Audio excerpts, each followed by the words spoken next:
Hi everyone, welcome to our new video. In today's video, I'm gonna show you how to log into Milestone Credit Card. Watch the video till the end and don't forget to subscribe to our channel by hitting that subscribe button. Press the notification bell so that you will never miss another upcoming upload from us. To log into your Milestone Credit Card, open up a web browser in the search bar, type in www.milestonegoldcard.com and search. The Milestone Gold Mastercard is the credit card for Milestone which is issued by Mid-America Bank and Trust Company. From the official site, tap the My Account at the top right hand corner. Type in your username and your password. Start off by typing in your username on the next field and to your password. If you don't remember your password or your username, you can tap on the forget your username or the password link and follow the instructions to get access to your credential.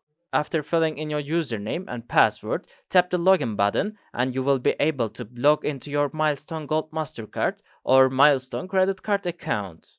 If you have not signed up yet for an online account, then you will need to sign up first. So make sure to register your account by clicking on register your account from the page. That is how you can easily get access to your Milestone credit card online using your computer.